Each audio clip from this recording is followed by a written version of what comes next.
அடங்கமறு, அத்துமீறு, திமிரி எழு, பல்ட்டி அடின்னு சொல்லிட்டு ஒருத்தர் அடிச்சுட்டு இருக்கிறாரு. அங்கே நம்ம பல்ட்டி அடிக்க வேண்டிய அவசியமே கிடையாது.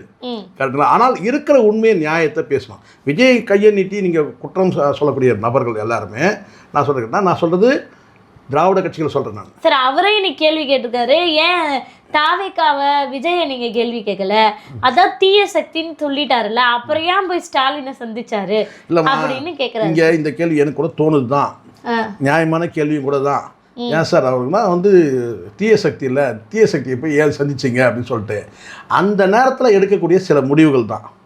அந்த நேரத்தில் நான் கேட்டிங்கன்னா யாரும் எதிர்பாராமல் திடீர்னு ஒரு என்ன சொல்ல கேட்டினா ஒரு இன்ப அதிர்ச்சியில் சில நேரத்தில் பார்த்திங்கன்னா அப்படியான ஒரு நடக்கும். ஒருத்தர் ரொம்ப சந்தோஷமாயிட்டாங்கன்னா அவங்க என்னென்னமோ பண்ணுவாங்க. அது பார்த்துருக்கீங்களா நீங்கள்? அது ஹியூமன் சைக்காலஜி.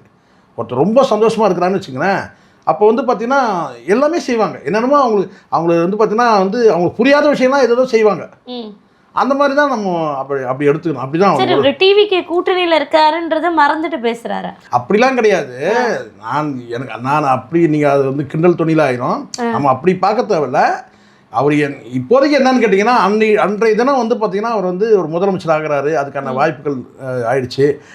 கூட்டணி கட்சி திமுக கூட்டணி கட்சிகள் தான் ஆதரவு தெரிவித்தாங்க. இதெல்லாம் நடக்கணும். அப்போ எல்லாரும் சொல்லுங்க கேட்டால் மரியாதை நிமித்தமாக எல்லா தலைவரும் போய் பார்த்துருங்க அப்படின்னு சொல்லும்போது இவர் போய் பார்த்துருக்கணும். ஆனால் அன்றைய தினம் பார்த்தீங்கன்னா எடப்பாடி பழனிசாமியை பார்க்காத போது அது கேள்வி கேட்கறது. எல்லாரையும் போய் பார்க்குறேன், அவரையும் போய் பார்க்கலன்னு ஆச்சு. ஆனால் இவங்க ஏன் சார் ஆதரவு கொடுத்தாங்க? இன்னைக்கு அதை கேள்வி கேட்குறாருல, அதாவது எங்களை தீய சக்தின்னு சொல்லிட்டு எங்களுடைய ஆதரவை எதுக்கு விஜய் கேட்டாருன்னு கேள்வி கேட்கக்கூடிய திரும்ப ஏன் ஆதரவு கொடுத்தாருன்ற கேள்வியும். அதாவது இப்போதைக்கு நீங்கள் வைகோவையும் திருமாவும் குறித்து நீங்கள் கேள்வி கேட்டீங்கன்னா நமக்கு நோபல் இல்லை கரெக்டாக சொன்னீங்க. இந்த கேள்விக்கெல்லாம் நம்ம பதில் சொன்னோம்னா நமக்கு நோபல் பரிசு திருப்பி அனுப்பிடுவாங்க. அந்த பக்கம் போகாமல் இவருக்கு அனுப்புங்கன்னு சொல்கிறாங்க. காரணம் என்னன்னு கேட்டிங்கன்னா எந்த கட்சிக்காரங்களே சிரிக்கிறாங்க. அதாவது திருமாவருடைய அரசியலை பார்த்து யார் சிரிக்கிறாங்கன்னு கேட்டிங்கன்னா அவர் சொந்த கட்சிக்காரங்களே சிரிக்கிறாங்க. ஏன்னா அதனால தான் நான் முதலே சொன்னேன், ஒரு காலத்தில் அண்ணன் திருமா அடங்கமறு, அத்துமீறு, திமிரி எழு அப்படின்னு சொல்லிட்டு திருப்பி அடின்னு சொல்லிப்பாங்க.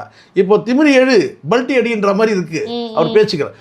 சொந்த கட்சிக்காரங்களே நகைப்புக்கிடமாக விமர்சிக்கிறாங்க. அறிவார்ந்தவர்கள் விமர்சிக்கிறாங்க. அறிவற்றவர்கள் கூட பார்த்தீங்கன்னா சிரிச்சிட்டு கடந்து போயிடுறாங்க. என்ன அண்ணன் இப்படி ஆகிட்டாரு அப்படின்னு சொல்லிட்டு.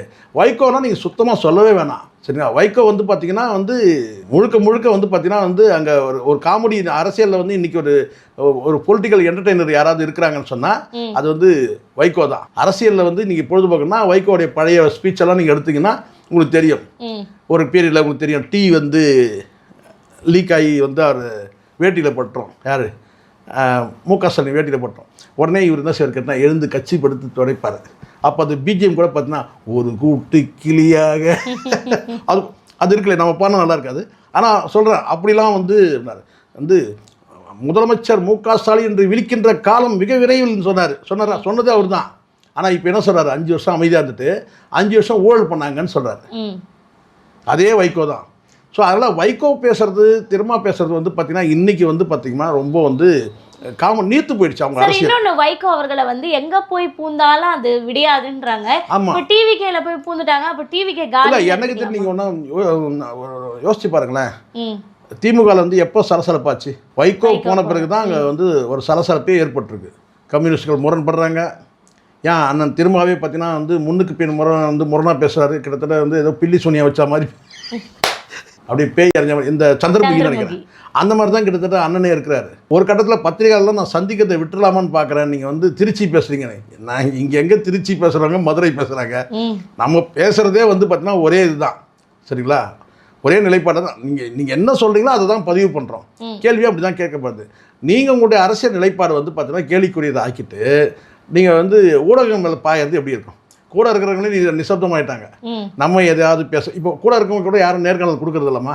காரணம் என்னென்னா நம்ம ஏதாவது ஒன்று பேச போய் அண்ணன் பேசுறதை பற்றி நம்மக்கிட்ட கேட்பாங்க. நம்ம ஏதாவது ஒரு விளக்கம் சொல்ல போய் அண்ணன் மறுநாளே வேற ஒரு ஸ்டேட்மெண்ட் கொடுத்து தேவையில்லாமல் நம்ம பதவி நம்ம காப்பாற்றிக்கணும்னு சொல்லிட்டு யாரும் நேர்காணல் கொடுக்கறது கூட முன் வரல. அதில் இருக்கிற எம்எல்ஏக்களோ அது யாருமே சொல்கிறேன். ஏன்னா அவங்களுக்கே தெரியுது, நீங்கள் ஒரு பொலிட்டிக்கல் ஸ்டாண்ட் எடுக்கிறீங்கன்னா எடுக்கிற ஸ்டாண்டில் உறுதியாக நிற்கணும். ஏதாவது ஒரு ஸ்டாண்டில் நில்லுங்க. இப்போது டிவிக்கே ஆதரவு அப்படின்னு நில்லுங்க. சரி, அதிகாரத்தில் பங்கு அப்படின்னு நில்லுங்க. கூட்டணி இல்லைன்றீங்க.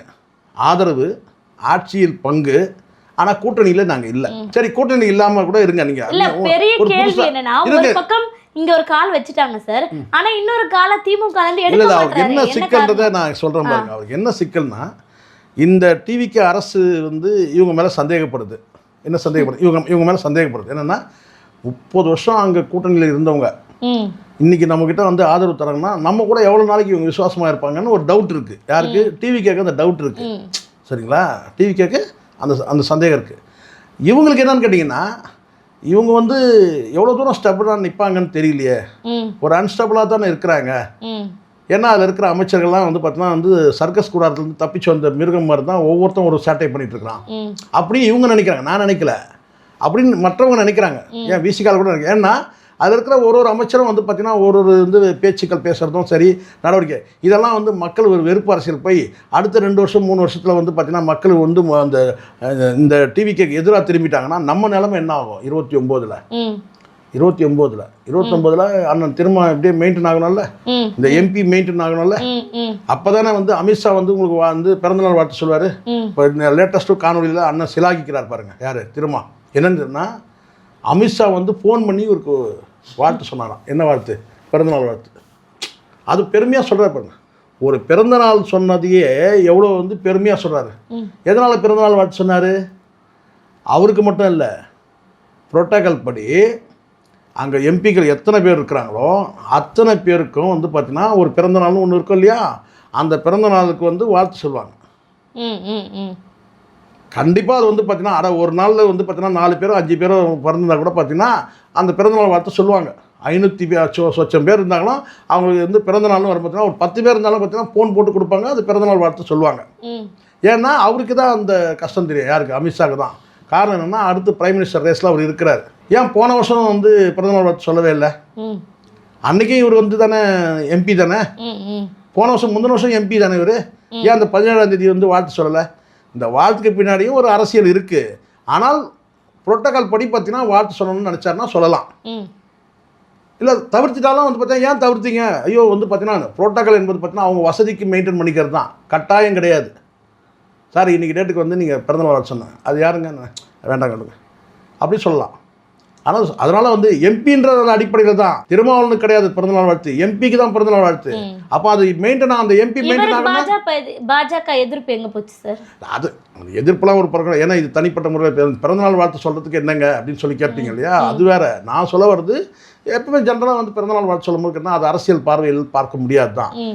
ஆனாலும் ஒருத்தர் வந்து எதிர்ப்பு நிலையில் இருக்கிறாங்க, நமக்கு அவருக்கும் வந்து ஒத்து போலங்க காட்டம், அப்போ வந்து பார்த்தீங்கன்னா அதை தவிர்த்துப்பாங்க. சில நேரங்களில் தவிர்த்துப்பாங்க, சில நேரங்களில் அது மெயின்டைன் ஆகும்.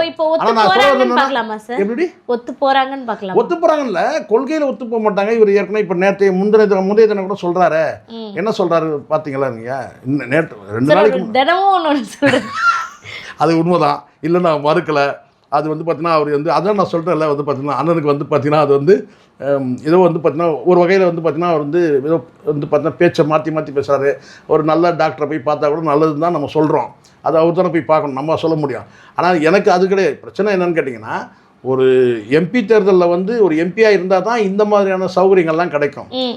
எம்பி தேர்தலில் பல சௌகரியங்கள் இருக்குது. நான் சொல்கிறது சலுகைகள் மட்டுமே கிடையாது, இது போன்ற மரியாதைகள் கூட பார்த்தீங்கன்னா எம்பியாக இருந்தால் தான் கிடைக்கும். அப்போ 29 இலக்கு நோக்கி இவங்களுக்கு வந்து பயணம் கேட்டிங்கன்னா, ஒருவேளை வந்து டிவிக்கு வந்து ஒரு எதிர்ப்பு அரசியல், மக்கள் விரோத அரசியல் ஆகிடுமோ எதிர்காலத்தில். பன்னீரரசை பற்றியெல்லாம் பிரச்சனை கிடையாது, நாளைக்கே வாப்பான்னு சொன்னால் கூட அவர் வந்துடுவார், அது வேறு விஷயம். ஆனாலும் வருவாரான்னு தெரியல, அது வேறு விஷயம். ஏன்னா பதவி சுகத்தை அனுபவிச்சிட்டாங்கன்னா வர்றது ரொம்ப கஷ்டம். அதனால் இவருக்கு வந்து 29 இலக்கு வைக்கிறார். 29ல் நம்ம நிலைமை என்ன? ஒருவேளை நம்ம வந்து டிவிக்கு கைவிட்டாலும் நம்ம வந்து டிஎம்கே நம்மளை அணைக்கணும் இல்லையா, அதெல்லாம் அங்கே ஒரு துண்டு போறாரு, இங்கே ஒரு துண்டு போறாரு, இதான் உண்மை. ஆனால் இன்னொரு பக்கம் என்ன பேசுறாங்கன்னா, திமுகவில் வந்து பல விசிகாவை சேர்ந்த பல முக்கிய நிர்வாகிகள் திமுகவுடன் நெருக்கமாக இருக்காங்க. ஸோ வந்து அதில் சேருவதற்கான வாய்ப்பு இருக்கு. இவர் திமுக விட்டு முழுக்க விலகிட்டாருன்னா பாதி கட்சி அங்கே போய் சேர்ந்துருவோன்ற ஒரு பயம் இருக்கு. என்னைக்கு வந்து ஆதவ் அர்ஜுனா வந்து கட்சியில் இருக்க மொத்த பேர் இங்கே இருக்கிறாங்க, அங்கே ஒரு 20 பேர் தான் இருக்கிறாங்கன்னு சொன்னாரோ அதுதான் உண்மை. அதுதான் உண்மை. அந்த 20 பேரே இப்போ அந்த ஒரு 10 பேர் இருக்கிறாங்கன்னு தெரியல. ஆதவ அர்ஜுனா தான் கேட்கணும். என்னன்னு கேட்டிங்கன்னா, இப்போ முதல்ல 20 பேர் சொன்னல, இப்போ அந்த 20 பேரில் 10 பேர் வந்து டிஎம்கேக்கு போயிட்டாங்களா? மொத்த கட்சி எங்ககிட்ட இருக்குது, அங்கே ஒரு 20 பேர் தான் இருக்கிறாங்கன்னு சொன்ன அந்த ஆதவர்ஜுனா கூப்பிட்டு இப்போ அந்த 20 அப்படியே மெயின்டைன் ஆகுதா, இல்லை அந்த ஒரு 10 வந்து டிஎம்கே சைடு போயிட்டாங்களா அப்படின்னு கேட்க வேண்டியது இருக்குது. ஏன்னா இன்னொரு பக்கம் என்னென்னு கேட்டால், இந்த அதாவது விசிகா எதிர்ப்பாளர்கள் இருக்காங்க இல்லையா, அவங்களாம் திமுகவில் சேர்க்குறாங்க. அப்போ நான் வந்து திமுக நட்போடு இருக்கிறேன்னு சொன்னேன்னா அப்போ அங்கே சேர்க்கைக்கான வாய்ப்பு குறையல. இப்போ ஆலூர் ஷானவாஸ் துண்டு போட்டு இருக்கிறாரு, அங்கே இருந்து இன்னும் சிக்னல் வரல, அதுதான் இன்னும் சிக்னல் வரல. காரணம் என்ன கேட்டிங்கன்னா, இங்கே வந்து பார்த்தீங்கன்னா மெயின் தலையே வந்து பார்த்தீங்கன்னா நாளைக்கு வந்து கூட்டணி மாறுறதுக்கான வாய்ப்பு இருக்குது. அப்போ டிவிக்கோட பலத்தை குறைக்கிறது தான் முக்கியம். அங்கே பலம் எப்படி பார்த்தாலும் பார்த்தீங்கன்னா அந்த ஒற்றை பலம் தான், திருமாவளவன் தான். ரவிக்குமாருக்காக வந்து பார்த்தீங்கன்னா அங்கே வாக்குகள் கிடையாது, பனையூர் பாபுக்காக வாக்குகள் இருந்தாலும் கட்சியை பலவீனப்படுத்துறதுக்கு வேணால் வந்து இவங்களை வந்து சேர்த்துக்கிட்டு காட்டலாம். ஆனாலும் ஒட்டுமொத்தமாக திருமாவே இங்கே வந்துட்டாருன்னு வச்சுங்க. வந்துட்டாருன்னா என்ன, ஒரு அணி மாறுறாருன்னா அது டிவிக்கேக்கு இழப்பு தானே. 2 எம்எல்ஏக்களுடைய வந்து அந்த ஆதரவு இழப்பாங்க தானே, அது வந்து ஒரு பலவீனப்படுத்துறது தானே. அதனால சொல்லிட்டு டிஎம்கேல வந்து கொஞ்சம் மென்மை காட்டுறாங்க. அதனால் இந்த சிக்னல் வந்து இன்னும் கொடுக்கல. அது காலப்போக்கில் தான் தெரிய வரும்.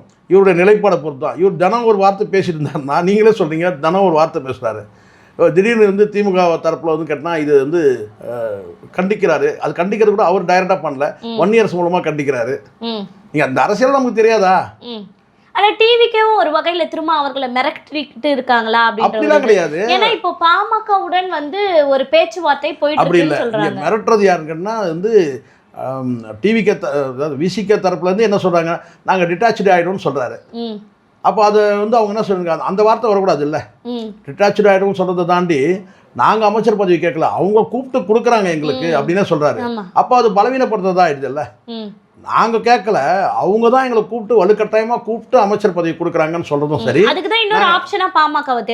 அதனால அவங்க பார்த்தா இல்லை, நீங்கள் கிளம்புறதுனா நீங்கள் கிளம்புங்க, எங்களுக்கு அடுத்த ஆப்ஷன் இருக்குது. நீங்கள் கிளம்புனா ஆட்சிலாம் கவுந்துடும் நீங்கள் நினைக்காதீங்க, நீங்கள் கிளம்புறதா இப்போ கூட நீங்கள் கிளம்பலாம் அப்படின்னு சொல்கிறாங்க. ஏன் இன்னைக்கு இந்த 2 கம்யூனிஸ்டுகளுமே இருக்குங்களா, அவங்க சொல்கிறாங்க கேட்டால் இது எதிர்காலத்தில் வந்து மிகப்பெரிய வந்து முன்னுதாரணமாக தப்பாயிடும் இந்த அரசு பண்ணி கொடுத்தது சொல்கிறாங்க. ஆனால் வெளியே வர மாட்டாங்களே. வெளியே வர வேண்டியது தானே. சரி, வெளியே கூட வர வேணாங்க, நீங்கள் ஒரு அறிக்கை விடுங்க பார்ப்போம், கண்டித்து ஒரு அறிக்கை விடுங்க. வெளியே கூட வேணாம், நீங்கள் பத்திரிகைகளை சந்திக்கிறது பெரிய விஷயம் கிடையாது. ஏன் ஒரு கடிதம் கொடுங்க, இந்த முடிவை நீங்கள் மறுபரிசீலனை செய்யுங்க, நாங்கள் உங்களுக்கு வந்து தோழமையோடு இருக்கிறோம், நாங்கள் ஆதரவளிக்கிறோம், ஆனால் இந்த அரசு நிலைப்பாடு தவறு அப்படின்னு சொல்லி ஒரு அறிக்கை ஒன்று விடுங்க, இந்த முடிவை மறுபரிசீலனை செய்யுங்கன்னு சொல்லுங்கள். ஏன் சொல்லலை? ஏன்னா அவங்க போனாலும் ஒரு ஆல்டர்னேட் இருக்குது. இப்போதைக்கு வந்து ஆட்சி வந்து கழுவுவதற்கான வாய்ப்பு இல்லை. ஆனால் ஒரு 10 எம்எல்ஏக்கள் அங்கேருந்து இப்போ ராஜினாமா பண்ண மாதிரி ஒரு 10 பேர் ராஜினாமா பண்ணாங்கன்னா எங்கேருந்து டிவிக்கேல பண்ணாங்கன்னா அப்போ வேணால் ஆட்சி கவிழ்றதுக்கான வாய்ப்பு இருக்குது. இப்போதைக்கு திரும்ப போனோன்னா அடுத்த ஆல்டர்னேட் பார்ப்பாங்க. இப்போ நீங்கள் போகிறீங்களா, பாமக உள்ளே இருப்பாங்க. ஏன்னா பாமக வந்து இப்போ ஜானவரி 4 இருக்குது. பாமக வந்து ஒரு அன்புமணி வந்து ரொம்ப நெருக்கம். நாளைக்கு அவங்களுக்கு 2 அமைச்சர் பதவி கொடுக்குறோன்னு சொல்லிட்டு அவங்கள சேர்த்துப்பாங்க. இவங்ககிட்ட வந்து பெரிய ஆயுதம் இருக்குல்ல, அமைச்சர் பதவி. நீங்கள் போகிறீங்களா, கிளம்பி போங்க. இப்போ போயிட்டு எந்த முகத்தை வச்சுட்டு அங்கே இருப்பாங்க, இன்னும் மரியாதை கெடுவோம். எப்படி ஒரு டைமில் வந்து பாமக வந்து அந்த செல்வாக்கு அந்த வன்னியர் சமூக மக்கள்கிட்ட வந்து அந்த செல்வாக்கை எப்படி இழந்தாங்க, இப்படி மாறி இருந்தாலும் தான் கொள்கையே இல்லாமல். இப்போ நான் டிவிக்கை விட்டு நீங்கள் போய் நேராக வந்து டிஎம்கே கிட்ட போனீங்கன்னு வச்சுக்கலாம், இன்னொன்று அவங்க சேர்க்குறாங்களான்றது வேறு விஷயம். அப்படி போனீங்கன்னா இன்னும் உங்களுக்கு மரியாதை தானே குறையும். அதான் சொல்கிறேன், இந்த விசிகா பொறுத்த வரைக்கும் அந்த தனித்தன்மைன்றதெல்லாம் இழந்துடுச்சு. அதனால் வந்து செல்வாக்கு இன்னும் கூட குறையும். ஏன் இன்னும் ஒரு படி மேலே பார்த்தீங்கன்னா, இந்த டிவிக்கேன்ற புதிய கட்சி வந்த பிறகு அழியக்கூடிய கட்சிகள் லிஸ்ட்டில் வந்து பார்த்தீங்கன்னா இன்றைக்கி விசிகா கூட இருக்கும். அந்த திருமாவளன்ற ஒரு ஒற்றை பேரை வச்சு தான் ஓடிட்டு இருக்கு. அந்த ஒற்றை பேரும் வந்து பார்த்தீங்கன்னா இப்போ வந்து கேலி கிண்டலாக்கப்படுது இல்லை, நாம் பண்ணல, அவரே பண்ணிக்கிறாரு. இதானே உண்மை. நீங்கள் என்ன பேசுகிறீங்கிறது முதல்ல உங்களுக்கு புரியணும். நாம் சில நேரத்தில் திடீர்னு இங்கே வந்து ஒரு கருப்பு கமல்ஹாசன் அப்படி தோணுதா இல்லையா? ஆனால் திரும்ப வந்து நமக்கு கருப்பு கமல்ஹாசனாக தெரிகிறாரு.